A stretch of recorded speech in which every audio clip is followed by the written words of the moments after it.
Numbers chapter 19, King James Version. And the Lord spake unto Moses and unto Aaron, saying, This is the ordinance of the law which the Lord hath commanded, saying, Speak unto the children of Israel, that they bring there a red heifer without spot, wherein is no blemish, and upon which never came yoke. And ye shall give her unto Eleazar the priest, that he may bring her forth without the camp, and one shall slay her before his face. And Eleazar the priest shall take of her blood with his finger, and sprinkle of her blood directly before the tabernacle of the congregation 7 times. And one shall burn the heifer in his sight. Her skin and her flesh and her blood with her dung shall he burn. And the priest shall take cedar wood and hyssop and scarlet, and cast it into the midst of the burning of the heifer. When the priest shall wash his clothes, and he shall bathe his flesh in water, and afterward he shall come into the camp, and the priest shall be unclean until the even.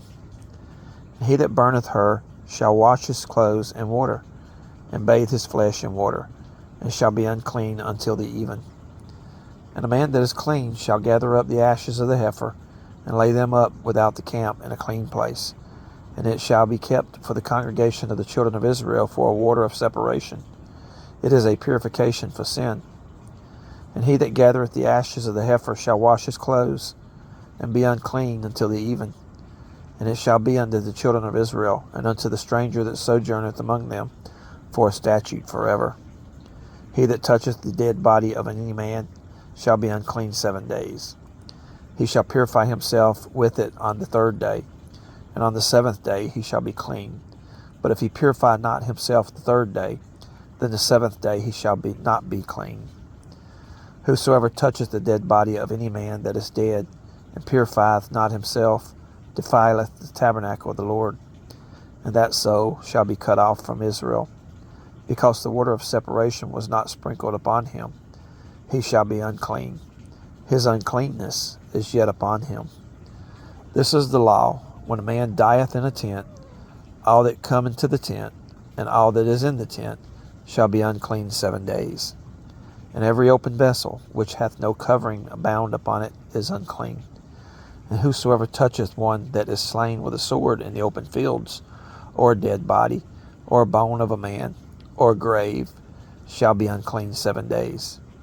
And for an unclean person they shall take of the ashes of the burnt heifer a purification for sin, and running water shall be put thereto in a vessel.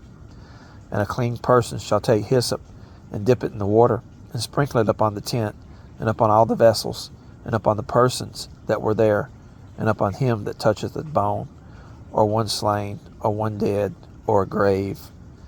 And the clean person shall sprinkle upon the unclean on the 3rd day, and on the 7th day, and on the 7th day he shall purify himself, and wash his clothes, and bathe himself in water, and shall be clean at even. But the man that shall be unclean and shall not purify himself, that soul shall be cut off from among his congregation, because he hath defiled the sanctuary of the Lord. The water of separation hath not been sprinkled upon him. He is unclean. And it shall be a perpetual state unto them, that he that sprinkleth the water of separation shall wash his clothes, and he that toucheth the water of separation shall be unclean until even. And whatsoever the unclean person toucheth shall be unclean, and the soul that toucheth it shall be unclean until even.